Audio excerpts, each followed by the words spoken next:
Assalamualaikum warahmatullahi wabarakatuh. Selamat datang Bapak, Ibu, Saudara-saudari, dan seluruh pemirsa setia channel Kontemplasiku.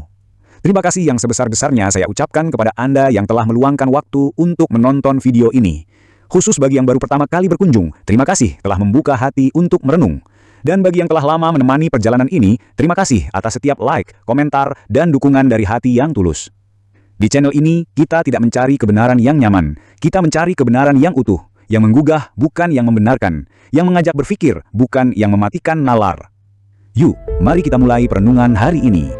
Kita hidup di dunia yang kompleks, penuh kontradiksi dan syarat sejarah. Sejak awal peradaban, manusia mencari cara untuk memahami eksistensinya, nasibnya, dan tempatnya di alam semesta. Dua pendekatan besar muncul, agama dan sains. Keduanya adalah produk budaya manusia, keduanya membimbing manusia, namun kenyataannya jarang dapat hidup berdampingan dengan damai. Agama, sejak awal kemunculannya, telah menimbulkan konsekuensi nyata dan tragis. Doktrin dan teologi yang lahir dari pemikiran manusia membawa kesalahan fundamental. Catatan sejarah tak terbantahkan, praktek persembahan manusia sebagai tumbal, perintah menyembelih anak demi ridho Tuhan, konflik bersenjata, dan pembodohan masyarakat. Perang Salib 1096-1291 Masehi, pembantaian di Bosnia-Herzegovina dan Kroasia 1992-1995 Masehi, kerusuhan di Suriah, kekejaman Taliban di Afghanistan, konflik Israel-Palestina, hingga pembodohan masyarakat di Indonesia sejak era Majapahit. Lebih luas lagi, era kegelapan di Eropa selama abad ke-5 hingga ke-10, kehancuran bangsa Romawi, dan keruntuhan Mesir kuno menunjukkan bahwa konsekuensi ini bukan sekedar efek samping, melainkan tertulis dalam struktur awal doktrin agama itu sendiri. Sejarah juga menunjukkan bahwa agama dan teologi telah menjadi penyebab langsung konflik dan penderitaan manusia. Ibrahim dibakar hidup-hidup oleh Raja Namrudz sekitar 2000-1900 Masehi karena keyakinannya. Kaum Bani Israel diusir dari Mesir oleh Fir'aun sekitar abad ke-13 Masehi karena alasan teologis. Pembantaian Yahudi oleh Nazi Jerman yang dipimpin Hitler 1933-1945 Masehi terkait doktrin agama dan keyakinan teologis yang menyimpang. Di Indonesia, keruntuhan Majapahit adalah contoh dramatis bagaimana agama dan doktrin dapat menghancurkan tatanan masyarakat yang bersatu. Kerajaan ini dibangun dan berkembang hingga mencapai puncak kejayaannya atas dasar keberanian dan visi Mahapatih Gajah Mada 1303-1364 Masehi yang berhasil menyatukan Nusantara melalui Sumpah Palapa dan strategi politik, militer dan diplomasi yang matang. Setelah runtuhnya Kerajaan Singasari, Majapahit menjadi sebuah peradaban yang sangat maju dan kuat. Rakyatnya hidup bersatu, tentram, ayem dan kerto raharjo. Namun keruntuhan Majapahit terjadi perlahan di era kepemimpinan Raja Brawijaya keempat sekitar 1447-1464 Masehi, akibat intervensi ideologi dan konsep agama yang merusak tatanan sosial. Datangnya pendatang baru dari negeri asing membawa konsep baru dalam berketuhanan. Mereka menggunakan strategi infiltrasi yang halus namun terstruktur, yang perlahan tapi pasti merusak kesatuan kerajaan dari dalam. Menurut Serat Dharma Gandul Gotoloco, tekanan eksternal dan perebutan kekuasaan mulai memicu konflik internal yang akhirnya memecah kesatuan yang sebelumnya kokoh. Sistem agama yang kaku melemahkan otoritas raja. Perubahan ekonomi, politik, dan perpecahan sosial yang dipicu oleh dogma ini mempercepat kehancuran kerajaan yang sebelumnya stabil. Kejatuhan Majapahit ini bukan sekedar pergantian kekuasaan, melainkan kehancuran peradaban akibat ketidakmampuan beradaptasi dengan ideologi baru yang memicu perpecahan. Dramatisasi lain terlihat di Kerajaan Pajajaran yang dipimpin oleh Prabu Siliwangi abad ke-15. Raja yang sangat dihormati dalam sejarah budaya Sunda ini harus gugur dan moksa dalam pertarungan melawan putranya sendiri, Kian Santang, akibat konflik internal yang dipicu oleh dogma dan tekanan religius. Sebelumnya, Pajajaran hidup damai di bawah kepemimpinan raja yang bijaksana. Namun pergeseran nilai dan pengaruh agama merusak harmoni masyarakat. Kisah ini mengajarkan bahwa bahkan ikatan keluarga yang paling kuat pun bisa hancur ketika agama digunakan sebagai alat perpecahan, bukan pemersatu. Ini adalah pelajaran penting bagi generasi kini untuk tidak mengulangi kesalahan yang sama. Sementara itu, sains berkembang dengan cara berbeda, berbasis fakta, bukti, dan observasi. Namun manusia juga menganiaya sains. Galileo Galilei 1564-1642 Masehi dihukum karena ilmu yang menentang dogma gereja. Aristoteles 384-322 Masehi dan Socrates 470-399 Masehi menghadapi eksekusi atau pengucilan karena pemikiran kritis mereka. Imam Ahmad bin Hambal 780-855 Masehi, Al-Halas 852-922 Masehi, Al-Farabi 872-950 Masehi, dan Nikola Tesla 1856-1943 Masehi mengalami penganiayaan atau pengabaian karena ide-ide mereka menentang kepercayaan atau praktik yang ada.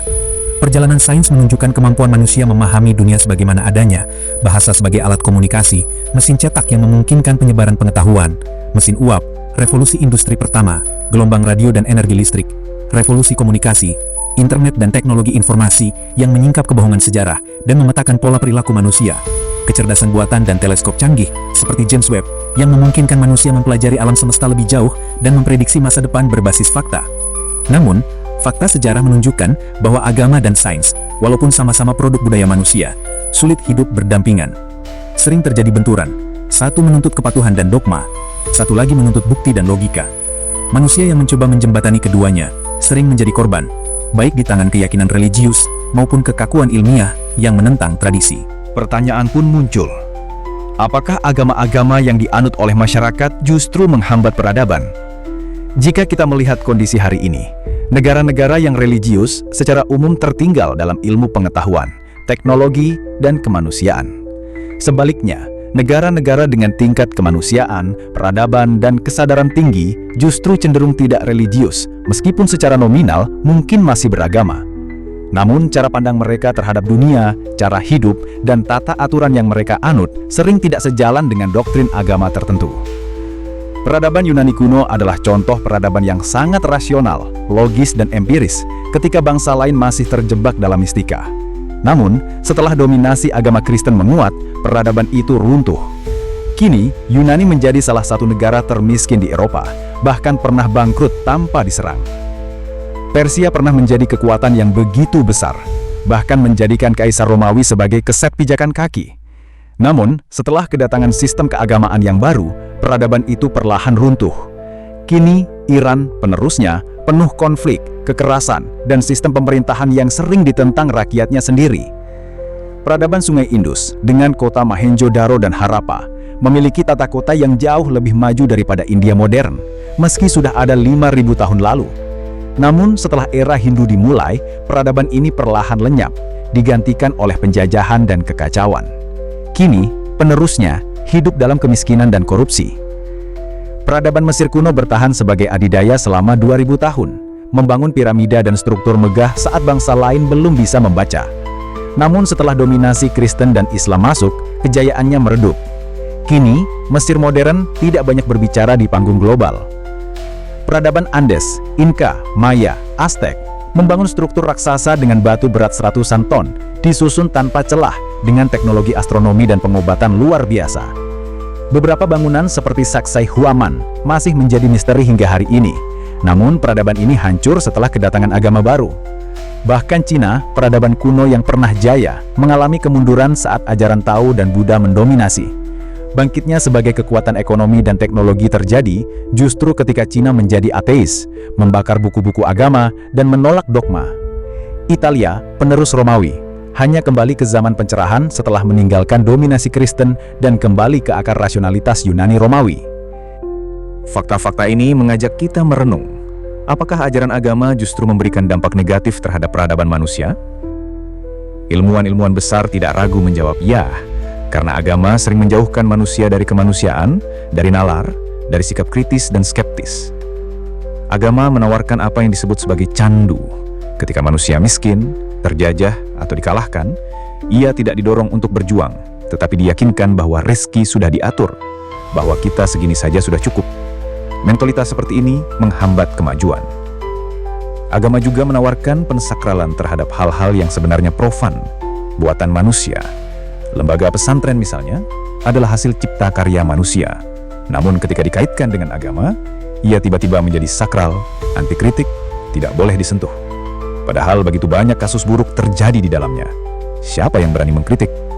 Karena apa yang dibuat di masa lalu menjadi tidak boleh dikoreksi. Agama juga mendorong manusia untuk mengagungkan masa lalu. Apakah ada ulama di Indonesia yang berani mengatakan Imam Syafi'i salah dalam hal ini? Kebanyakan orang percaya bahwa yang dulu lebih agung daripada yang sekarang. Ini yang terjadi pada umat Hindu, Buddha, dan Kristen, mengagungkan figur masa lalu sebagai sumber kesalehan mutlak. Maka pertanyaan terakhirnya adalah, dunia kita hari ini sudah berada di fase mana dalam siklus kehidupan peradaban? Apakah kita akan kembali mundur? Atau berpikir jernih untuk membangun masa depan berdasarkan pola-pola yang tidak terbantahkan oleh sejarah?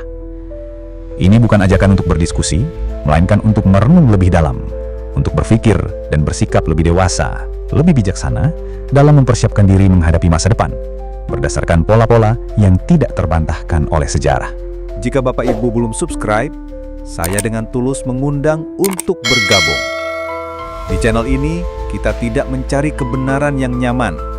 Kita mencari kebenaran yang berani, utuh, dan penuh tanggung jawab. Tekan tombol subscribe dan aktifkan lonceng notifikasi agar tidak ketinggalan edisi berikutnya. Wassalamualaikum warahmatullahi wabarakatuh.